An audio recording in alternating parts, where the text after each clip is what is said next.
Warahmatullahi wabarakatuh. Yang terhormat Ibu Dewi selaku dosen pengampu mata kuliah dasar-dasar logika.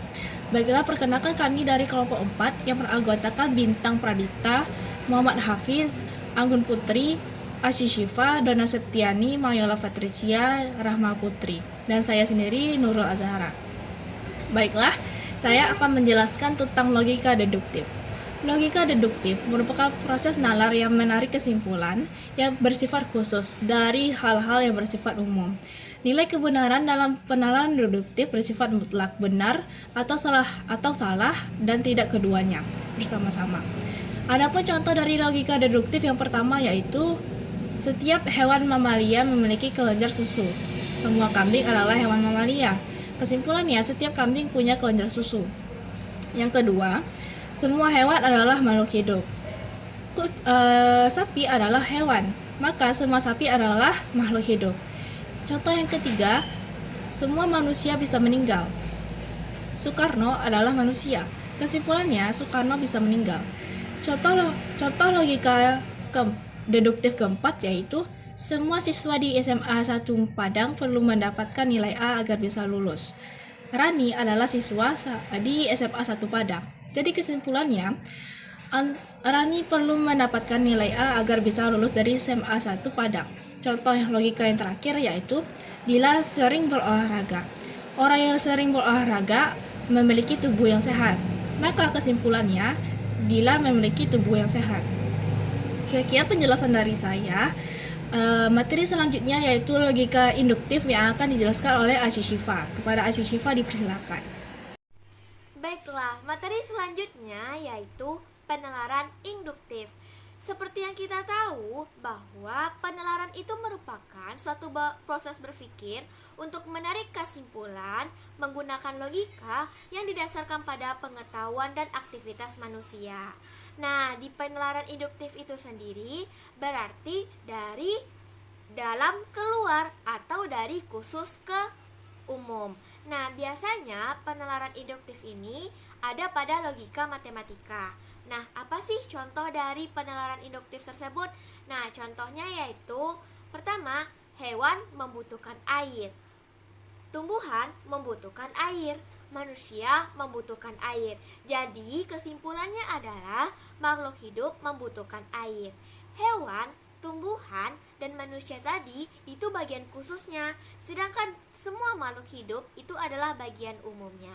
Sekian, terima kasih. Assalamualaikum warahmatullahi wabarakatuh. Perkenalkan, nama saya Dona Septiani Putri dengan NIM 2210869001. Sebelumnya mohon izin kepada teman-teman dan dosen pengampu mata kuliah dasar-dasar ilmu logika.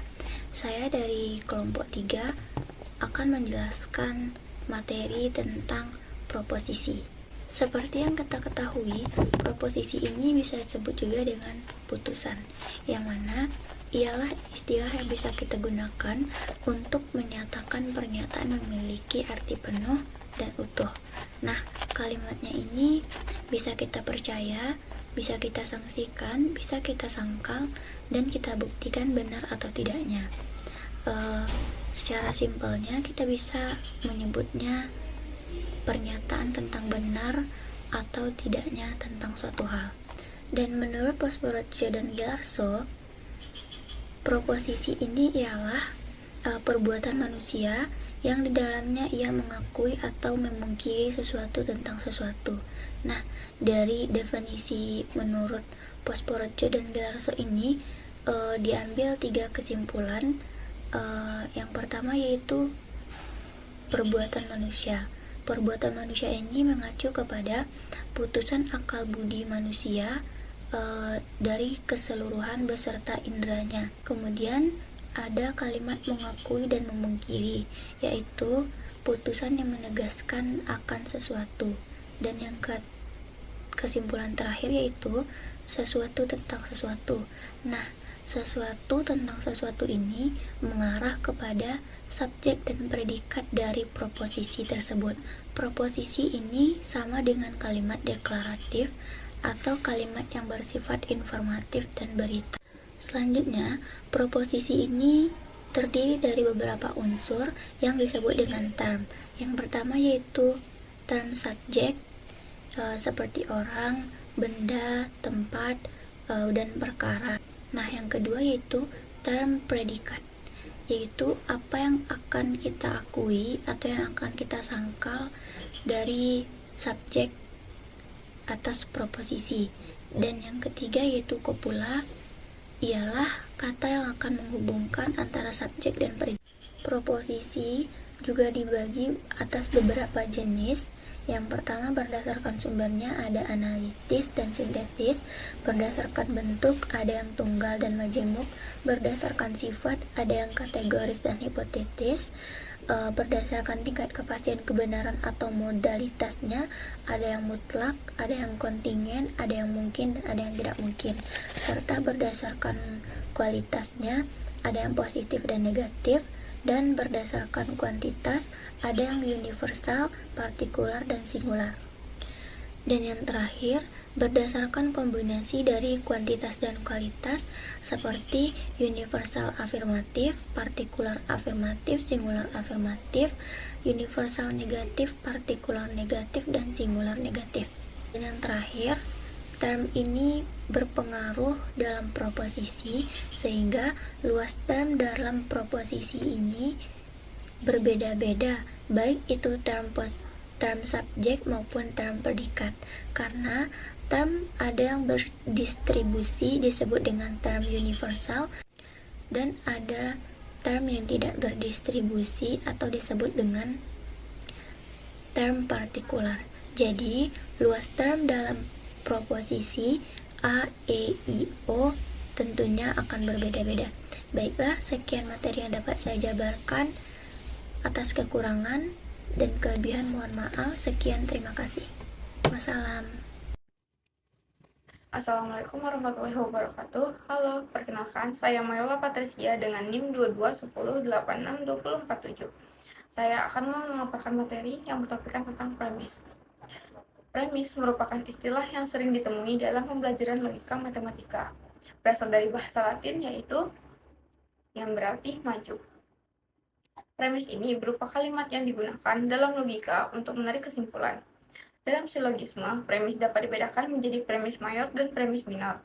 Premis mayor merupakan keterangan atau hasil pemikiran yang berupa pernyataan secara garis besar. Hasilnya sering dijadikan grand teori. Dan premis minor merupakan pernyataan khusus dari suatu pemikiran. Hasil dari premis minor biasa disebut dengan istilah middle range theory. Premis berfungsi sebagai penguji validitas.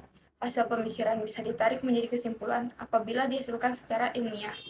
Premis yang digunakan untuk penguji validitas ini bisa berupa pernyataan, bukti, teori, atau data yang dapat menjamin dalam penarikan kesimpulan. Fungsi kedua sebagai penelaah konsep, karena dibutuhkan teknik premis untuk para ahli menyatakan teori terhadap suatu hal yang bersifat ilmiah. Premis juga berfungsi sebagai penyusun kerangka teori. Penyajian premis dapat membantu untuk menyusun kerangka berpikir yang mendasar untuk mengiring ide terhadap pemecahan permasalahan. Terakhir, premis berfungsi sebagai pengujian hipotesis, karena semakin banyak premis yang ada, semakin banyak pula peluang untuk mengembangkan hipotesis. Sekian materi dari saya, terima kasih. Nah, kita lanjut kepada materi yang selanjutnya, yakni materi yang kelima, yakni mengenai penalaran. Teman-teman, sebelum kita masuk kepada materi penalaran, kita akan membahas bagaimana sih sejarah adanya ilmu penalaran ini, bagaimana sih ilmu penalaran ini dapat dipahami oleh manusia itu sendiri, dan perkembangannya dari masa ke masa. Sebelumnya teman-teman, penalaran sendiri itu ada ketika seorang tokoh atau filsuf yang hidup pada zaman Yunani bernama Plato mengungkapkan ketidaksetujuannya pada cara berpikir orang-orang Yunani sana. Mereka menganggap bahwa dewa, patung, dan makhluk-makhluk astral sebagai suatu kepercayaan dan hal yang harus dipercayai dalam kehidupan, tempat untuk meminta dan juga mengadu dalam kehidupan sehari-hari. Plato dalam hal ini sebagai seorang yang berpikir logis mengungkapkan keresahannya dan mencoba mengubah pola pikir masyarakat agar tidak mengikuti cara berpikir yang sesat. Begitulah kata Plato. Dalam hal ini banyak mengubah masyarakat Yunani kuno dalam berpikir untuk menghadapi kehidupan. Oleh karena itu, akibat atau gagasan dari Plato ini mengenai cara berpikir menciptakan atau menimbulkan para filsuf baru yang juga mengungkapkan bagaimana cara berpikir atau bernalar yang benar melalui teori dan juga penemuan-penemuan yang sangat membantu umat manusia. Penalaran sendiri berkembang menciptakan banyak ilmu pengetahuan sehingga pada dasarnya membantu kehidupan manusia dalam survive dalam kehidupan. Dan selanjutnya pada masa abad pertengahan, ilmu atau cara berpikir atau bernalar sangat berkembang dalam kehidupan manusia. Banyak sekali penemuan-penemuan baru yang membantu kehidupan dalam keseharian umat manusia. Hal ini sangat mengubah peradaban. Selanjutnya, pastilah dalam ilmu pengetahuan ada masa redupnya.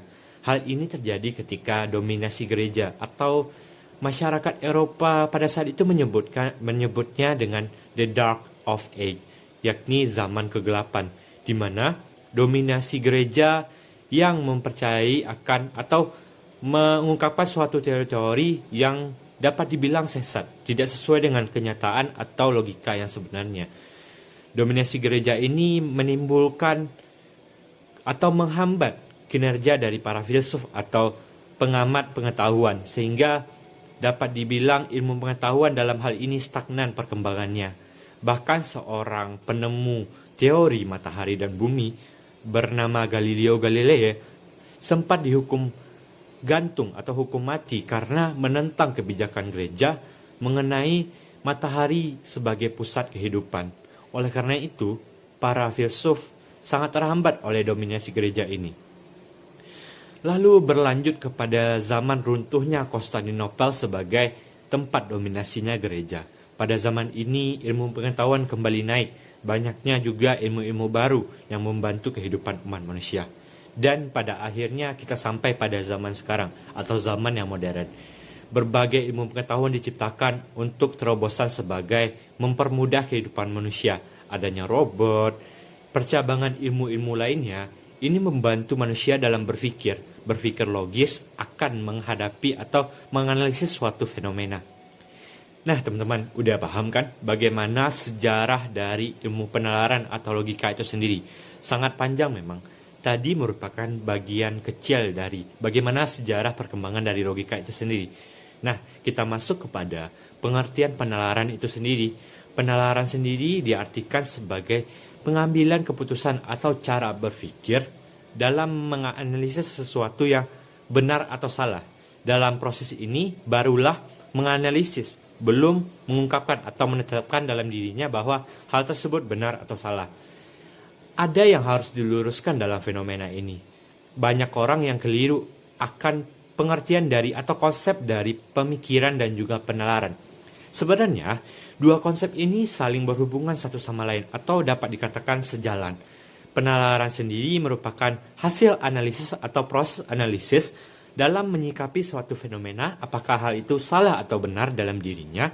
Sedangkan pemikiran sendiri adalah bentuk atau hasil nyata dari tindakan atau dalam bentuk nantinya tindakan akan suatu yang benar atau salah. Jadi, antara dua konsep ini, antara penalaran dan juga pemikiran, adalah hal yang sejalan dalam menentukan atau menganalisis suatu fenomena. Nah, teman-teman, untuk lebih lanjutnya mengetahui mengenai penalaran, teman-teman harus memahami 4 prinsip. Yang pertama adalah prinsip identitas, yang kedua adalah prinsip non-kontradiksi, dan yang ketiga adalah prinsip keselarasan, dan juga yang terakhir adalah prinsip kausalitas. Dengan memahami keempat prinsip ini, teman-teman akan mengetahui bagaimana cara memahami suatu fenomena yang mungkin suatu saat tidak dapat teman-teman ketahui makna atau penjelasannya secara logika.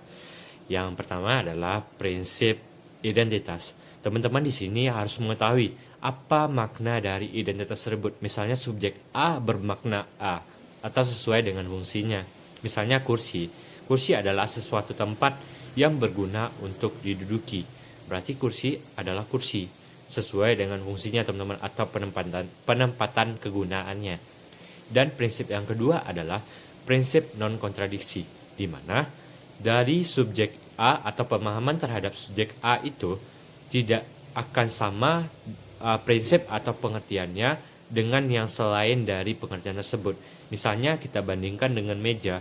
Prinsip atau pengertian dari kursi adalah sesuatu yang dapat diduduki dan sama-sama kita tahu bahwa prinsip meja berguna untuk meletakkan suatu barang atau menulis. Dua hal ini merupakan suatu hal yang berbeda. Jadi, prinsip dari identitas atau konsep dari non-kontradiksi merupakan konsep atau subjek A yang yaitu kursi tidak sama dengan yang selain dari A. Dan konsep atau prinsip yang ketiga adalah prinsip keselarasan, di mana adanya kesinambungan atau keberlanjutan dari teori atau konsep tersebut. Misalnya, kursi berguna untuk duduk dan masih banyak kegunaan lainnya. Apa yang tujuan dari penciptaan kursi tersebut? Dan konsep yang terakhir adalah konsep kausalitas. Konsep kausalitas sendiri adalah untuk memahami apa kegunaan dan faktor sebab akibat dari penciptaan atau fenomena tersebut. Misalnya kursi. Kursi adalah sebuah benda mati yang digunakan untuk duduk. Dan kegunaannya atau akibatnya manusia terbantu dalam hal ini untuk beraktivitas agar lebih nyaman. Dan dengan mengetahui 4 prinsip ini, teman-teman, kita tahu bagaimana cara bernalar yang baik, teman-teman. Dan setelah mengetahui 4 prinsip ini, teman-teman, dalam penalaran sebenarnya ada 2 jenis, yaitu penalaran langsung dan juga penalaran tidak langsung. Penalaran langsung sendiri diartikan sebagai suatu cara pengambilan kesimpulan atau cara menganalisis sebuah term atau kalimat untuk mengetahui makna sesungguhnya dari kalimat tersebut secara langsung. Dan penalaran langsung sendiri terbagi atas 3 sepengetahuan saya. Yang pertama adalah konversi, yang kedua adalah kontraposisi, dan yang ketiga adalah obversi. Yang pertama, konversi diartikan sebagai sebuah cara pengambilan kesimpulan dengan cara membalikan antara subjek dengan predikat, dengan hasil predikat berada di depan dan juga subjek berada di belakang, sehingga dihasilkan sebuah premis dan juga kesimpulan dalam memahami suatu fenomena. Contoh yang dapat saya berikan dalam hal ini adalah semua kucing bukanlah anjing, dan hasilnya adalah semua anjing bukanlah kucing. Dapat kita lihat di sini adalah, teman-teman, ini hanya merubah suatu antara subjek dan juga predikat tanpa mengubah maksud dan tujuan dari kata-kata tersebut. Dan masuk kita kepada yang kedua adalah kontraposisi. Kontraposisi adalah suatu pengambilan kesimpulan yang dimana mengubah antara subjek dan predikat dengan menambahkan suatu penekanan terhadap kata non di dalamnya. Saya berikan contoh kepada teman-teman. Semua filsuf adalah manusia, dan hasilnya adalah semua filsuf adalah bukan manusia. Ada penambahan atau penegasan kata bukan di dalam kalimat tersebut tanpa mengurangi makna dari penalaran tersebut. Dan yang ketiga adalah obversi. Obversi sendiri diartikan sebagai sebuah permutasian subjek kata tanpa mengurangi kualitas kalimat tersebut atau term tersebut. Contoh yang dapat diberikan di sini adalah semua serigala bukan manusia, dan hasilnya adalah semua serigala adalah bukan manusia. Ada penekanan atau permutasian tanpa mengurangi kualitas kalimat tersebut. Itulah ketiga dari jenis penalaran langsung, teman-teman. Sedangkan penalaran tidak langsung diartikan sebagai suatu pengambilan keputusan yang dimana terdiri atas sebuah premis, yang dimana terdiri atas premis mayor, premis minor, dan juga suatu kesimpulan untuk memahami suatu kalimat atau fenomena. Dalam penalaran secara tidak langsung, pastinya ada jenis-jenisnya tersendiri. Ada 5 jenis penalaran tidak langsung. Yang pertama adalah silogisme kategorial, yang kedua adalah silogisme hipotesis, yang ketiga adalah antinema, yang keempat adalah epikirema, dan yang terakhir, yang kelima adalah dilema.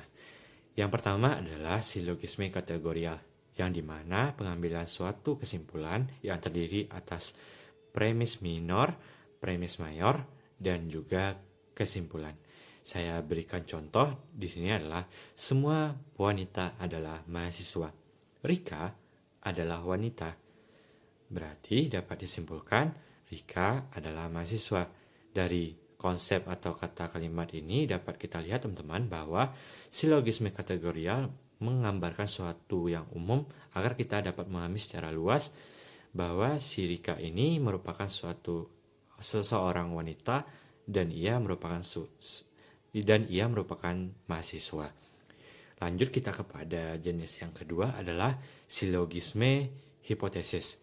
Silogisme hipotesis diartikan sebagai suatu pengambilan kesimpulan yang dimana di dalam komponennya terdapat sebuah premis minor yang merupakan bagian dari hipotesis secara rinci, dan bagian yang keduanya adalah premis mayornya berupa sebuah kategorial, dan yang terakhir adalah sebuah kesimpulan. Dapat dikatakan teman-teman, di awalnya teman-teman diberikan sebuah penggambaran secara luas akan sebuah fenomena secara rinci, dan di bagian yang keduanya teman-teman akan diberikan secara luas untuk memahami secara lebih jelas dan diakhiri oleh suatu kesimpulan. Contohnya adalah saya akan pergi ke rumah kakek jika cerah hari ini. Pada hari ini cuaca cerah, maka didapatkan kesimpulan bahwa saya akan ke rumah kakek pada hari ini. Nah teman-teman, kita lanjut kepada jenis yang ketiga, yaitu kepada antinema. Antinema sendiri diartikan sebagai suatu pengambilan kesimpulan dengan menghilangkan salah satu antara premis yang kedua dengan kesimpulan, karena pada premis yang pertama sudah menggambarkan secara luas makna dari kalimat atau fenomena tersebut. Kita lanjut kepada yang keempat adalah epikrema. Epikrema juga disebut dengan suatu pengambilan kesimpulan dengan cara kausalitas, atau ada komponen sebab akibat dari suatu fenomena tersebut sehingga kita dapat menyimpulkan hasil dari fenomena tersebut. Dan yang kelima adalah dilema. Dilema sendiri artinya di sini adalah suatu kebingungan atau suatu dilema dari seorang pemikir atau manusia dalam mengambil suatu kesimpulan bahwa ada konjustif di dalam penyebaran kalimat tersebut, yang dimana di dalamnya ada suatu keraguan atau penyebab yang tidak diinginkan oleh seorang pemikir tersebut. Dapat saya berikan contoh di dalamnya adalah, saya akan dibenci teman jika saya tidak memberikan contekan, dan guru akan membenci saya ketika saya memberikan contekan kepada teman. Dapat diberikan kesimpulan, saya akan selalu dibenci di tempat lingkungan tersebut. Nah teman-teman, kita sudah memahami antara penalaran langsung dan penalaran tidak langsung. Hal ini merupakan komponen yang sangat penting dalam penalaran, dan penalaran sangat penting dalam kehidupan dalam memahami suatu fenomena atau kalimat. Mungkin hanya sekian materi dari penalaran. Selanjutnya saya serahkan kepada pemateri selanjutnya. Baiklah, pada kesempatan kali ini saya akan menjelaskan tentang simbolik lateral. Nah, kemampuan berpikir simbolik adalah kemampuan untuk berpikir tentang objek dan peristiwa, walaupun objek dan peristiwa tersebut tidak hadir secara nyata ataupun secara fisik di hadapan kita. Kekuatan akal merupakan senjata berpikir manusia modern.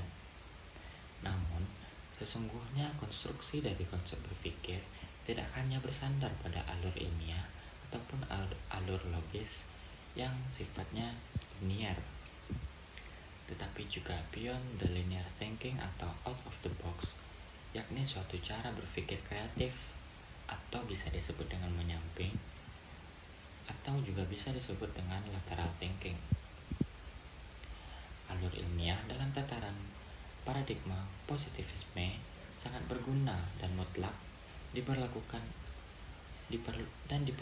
keberadaannya bagi pengembangan ilmu pasti atau ilmu alam. Pada sisi ini, kekuatan berpikir linear memang sangat perlu ditumbuhkan karena terkait dengan konsistensi pada hasil keilmuan.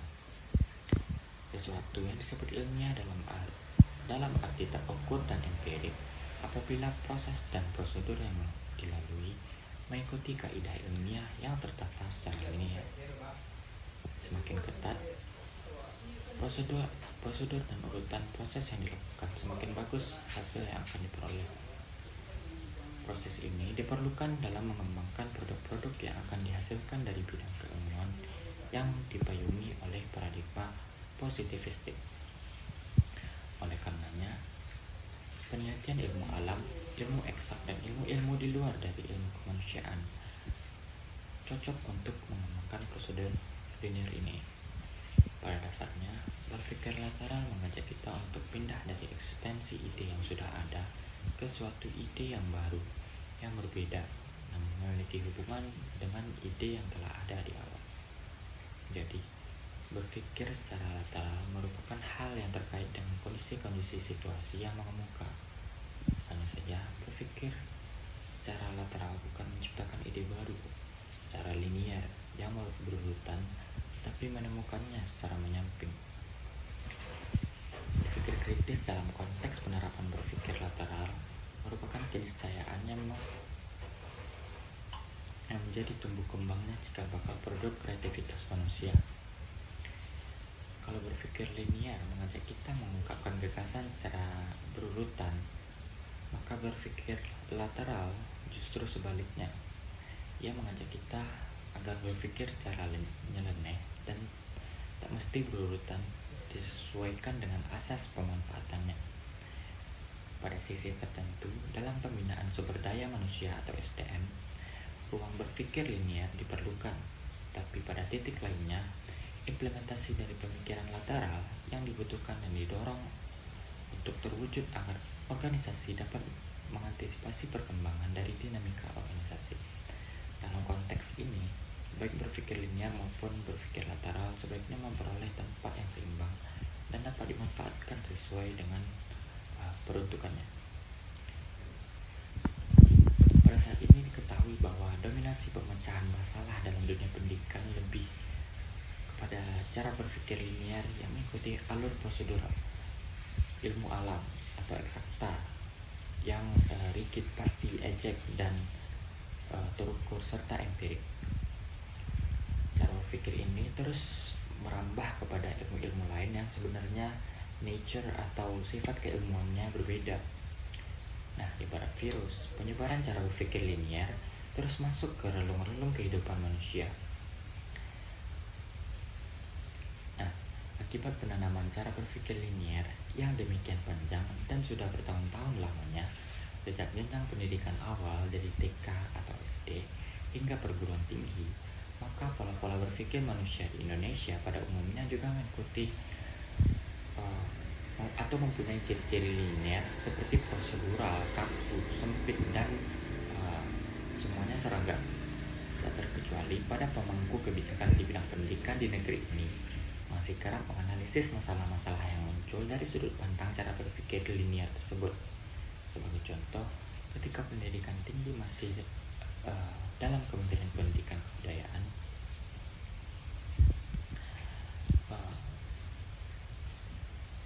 Kemendikbud atau Dikti pernah berwacana menyiapkan sistem penjaringan yang berbasis nilai rapor untuk masuk perguruan tinggi. Memahami bahwa nilai rapor setiap sekolah tidak sama standarnya, maka Dikti menyiapkan rumus kuantitatif untuk menstandarisasi nilai-nilai rapor dari sekolah yang berbeda. Nah, itu merupakan salah satu contoh berpikir linear. Baiklah, sekian materi yang dapat saya sampaikan. Assalamualaikum warahmatullahi wabarakatuh. Baiklah, saya akan melanjutkan pemaparan materi mengenai dasar-dasar ilmu logika, yaitu lebih spesifiknya adalah ilmu logika ilmiah. Nah, saya Rahma Putri Gusmanindra dengan NIM 22108630006. Seperti yang kita tahu, pengetahuan adalah segala sesuatu atau kesan yang ditangkap manusia sebagai hasil penggunaan panca inderanya. Ilmu atau sains mengkehendaki penjelasan lebih lanjut dari sekedar apa yang dituntut oleh pengetahuan atau knowledge. Sebagai manusia yang mempunyai kemampuan berpikir untuk mampu memberi makna bagi realitas yang hadir di hadapan kesadaran dalam pengalaman dan pengertian. Artinya, orang itu benar-benar dikatakan sebagai manusia jika ia mampu memaknai realitas di hadapan dan mampu memberikan reaksi secara profesional dan profesional. Nah, pada kali ini saya berkesempatan untuk memaparkan logika ilmiah yang merupakan suatu pemikiran atau tindakan manusia yang menggunakan dasar-dasar atau ilmu tertentu sehingga ide tersebut dapat diterima oleh orang lain. Berpikir ilmiah juga harus melalui proses yang panjang dan benar, karena akan menyangkut kepada kebenaran. Berpikir ilmiah adalah menggunakan akal budi, mempertimbangkan, memutuskan, dan mengembangkan secara ilmu pengetahuan berdasarkan prinsip-prinsip ilmu pengetahuan atau menggunakan prinsip logis terhadap penemuan, pengesahan, dan penjelasan kebenaran. Berpikir ilmiah yaitu berpikir dalam hubungan yang luas dengan pengertian yang lebih kompleks disertai pembuktian-pembuktiannya. Setidaknya terdapat 4 ciri ilmiah berpikir ilmiah. Yang pertama itu ia harus objektif. Seorang ilmuwan dituntut untuk berpikir secara objektif menggunakan data yang benar. Disebut sebagai data yang benar manakala data tersebut dari sumber dan cara yang benar. Sebaliknya data tidak benar oleh karena diperoleh dengan cara yang tidak benar. Data dibuat-buat misalnya. Data yang benar adalah data yang benar-benar sesuai kenyataan yang ada, tidak kurang dan tidak dilebihkan. Ternyata untuk mendapatkan data yang benar tidak pula mudah dan lebih mudah mendapatkan data yang palsu. Seseorang ilmuwan harus mampu membedakan data yang benar dan data yang palsu. Dan data yang tidak benar itu pada dasarnya didapatkan dengan cara-cara yang salah. Maka seseorang yang berpikir ilmiah harus hati-hati terhadap data-data yang tersedia. Yang kedua yaitu berpikir rasional, atau secara sederhana menyebutnya dengan masuk akal. Seorang berpikir ilmiah harus mampu menggunakan logika yang benar. Mereka bisa mengenali kejadian atau peristiwa, mulai apa yang menjadi sebab, apa pula yang menjadi akibatnya. Segala sesuatu mengikuti hukum sebab dan akibat. Bahwa sesuatu ada, pasti ada yang mengadakannya. Sesuatu yang berkembang oleh karena ada kekuatan yang mengembangkannya. Yang ketiga ada terbuka. Ia selalu memposisikan diri bagaikan gelas yang terbuka dan masih bisa diisi kembali dan terus menerus. Seseorang yang selalu terbuka mendapatkan masukan baik berupa pikiran, pandangan, pendapat, bahkan juga informasi baru ataupun yang ia tidak tahu asal sumbernya dari mana. Ia tidak akan menutup diri dan mengabaikan dari manapun asal tersebut. Yang keempat ada berorientasi, bukan fokus terhadap menang dan kalah. Orang yang berpikir ilmiah sanggup merasa kalah jika itu benar-benar kekalahan. Ia tidak akan merasa rendah. Seseorang yang berpikir ilmiah lebih mengedepankan kebenaran daripada sekedar kemenangan. Kebenaran menjadi tujuan utamanya. Oleh karena itu, seseorang yang berpikir ilmiah dalam suasana apapun harus mampu mengendalikan diri agar tidak bersikap emosional dan subjektif. Baiklah, saya Gun Putri Pratiwi. Saya akan melanjutkan tentang materi terakhir, yaitu tentang teori kebenaran. Sebelum kita membahas teori kebenaran, kita harus tahu dulu nih apa itu definisi dari kebenaran. Jadi kan semua manusia di dunia itu pasti memiliki tujuan hidup dan ingin mencari makna yang lebih jauh dari eksistensi manusia itu sendiri. Karena kemampuan nalar manusia itu berevolusi secara ilmiah. Nah, dengan hukum akal yang bisa menjadi muara dari semua sumber-sumber pengetahuan manusia, dengan hukum akal ada objektivitas yang bisa kita kenali. Karena antara kita dengan yang lain itu sama dalam memahami sesuatu. Karena akal adalah citra Tuhan pertama yang diciptakan di dunia. Manusia mengembangkan nalarnya untuk memecahkan realitas. Kebenaran adalah realitas itu sendiri. Nah, dan nalar itu sangat banyak dan bertumbuh sesuai dengan kebutuhan dan pencapaian manusia. Nah, kemampuan dasar untuk berpikir sendiri itu kan adalah mutlak. Dan apakah pemikiran itu benar atau salah tergantung pada apakah prinsip-prinsip ini diterapkan. Tapi pertama-tama kita harus belajar beberapa cara untuk mendapatkan kebenaran. Nah, jadi arti dari kebenaran itu sendiri adalah kesesuaian antara pernyataan dengan kenyataan. Suatu pernyataan dikatakan benar apabila ada bukti empiris yang mendukungnya. Nah, selanjutnya masuk nih ke inti materi kita. Jadi, terdapat 3 teori kebenaran dalam epistemologi, yaitu teori kebenaran koherensi, teori kebenaran korespondensi, dan teori kebenaran pragmatik. Yang pertama itu teori kebenaran koherensi, yang artinya teori kebenaran koherensi ini menyatakan bahwa suatu pernyataan itu dianggap benar bila pernyataan itu bersifat koheren atau konsisten dengan pernyataan-pernyataan sebelumnya yang dianggap benar. Jadi yang kedua itu adalah teori kebenaran korespondensi. yang menyatakan bahwa suatu pernyataan itu dianggap benar bila mana materi pengetahuan yang dikandung dalam pernyataan itu berkorespondensi atau berhubungan dengan objek atau fakta yang diacu oleh pernyataan tersebut. Nah, yang ketiga ada teori kebenaran pragmatik, yaitu yang mengatakan bahwa suatu pernyataan itu dianggap benar bila mana pernyataan itu mempunyai kegunaan praktis bagi kehidupan manusia. Dengan perkataan lain, bahwa suatu pernyataan dianggap benar bila mana memiliki konsekuensi pragmatis bagi kehidupan praktis manusia. Justifikasi kebenaran menurut teori koherensi sangat ditentukan oleh suatu pernyataan yang terdahulu yang dianggap benar. Misal, pernyataan, semua binatang pasti akan mati. Nah, maka pernyataan, kucing kesayanganku akan mati, adalah pernyataan yang benar juga. Nah, pernyataan-pernyataan yang benar tersebut sangat tergantung pada ungkapan yang dirumuskan melalui bahasa, dan ungkapan-ungkapan tersebut terdiri atas pangkal pikiran yang dirumuskan melalui bahasa juga. Nah, ada kelemahan nih dalam sistem dari teori koherensi. Kebenaran teori ini terletak pada kesesuaian antara pengalaman indera dengan fakta empiris. Dan kalau demikian akan berakibat pada kesalahan perumusan bahasa yang digunakan untuk mengungkapkan pengetahuan tersebut. Nah, selanjutnya yaitu peranan bahasa dalam mengungkapkan kebenaran berdasarkan teori pragmatis. Nah, berkaitan erat konsekuensi fungsional dalam kehidupan praktis, artinya suatu pernyataan adalah benar jikalau pernyataan itu atau konsekuensi dari pernyataan itu mempunyai kegunaan praktis dalam kehidupan manusia. Nah, konsekuensi suatu pernyataan yang benar pada suatu waktu tertentu dapat menjadi tidak benar. Nah, manakala pernyataan tersebut tidak memiliki konsekuensi kegunaan atau manfaat praktis bagi kehidupan manusia. Nah, yang kedua yaitu peranan bahasa dalam sistem kebenaran menurut teori korespondensi. Nah, suatu pernyataan itu dianggap benar bila mana hal itu berkorespondensi atau berhubungan. Nah, dengan objek atau fakta yang diacu pernyataan tersebut, jikalau seorang mengatakan bahwa ibu kota provinsi Sulawesi Selatan adalah Makassar, tentu benar, maka pernyataan itu adalah benar. Nah, karena pernyataan itu dengan objek yang bersifat faktual, yaitu Makassar yang memang menjadi ibu kota provinsi Sulawesi Selatan, seandainya pernyataan yang lain mengatakan bahwa ibu kota provinsi Sulawesi adalah Kendari, misalnya, maka pernyataan tersebut adalah tidak benar karena tidak didukung oleh objek secara faktual benar. Nah, maka secara faktual ibu kota provinsi Sulawesi Selatan bukan Kendari, melainkan Makassar. Nah, dalam masalah ini terdapat satu hubungan antara ide dan fakta atau yang disebut dengan objek faktual. Nah, dan hubungan tersebut dilakukan melalui bahasa. Dalam masalah ini, bahasa memiliki peran mengkomunikasikan antara objek dengan kehidupan manusia secara praktis.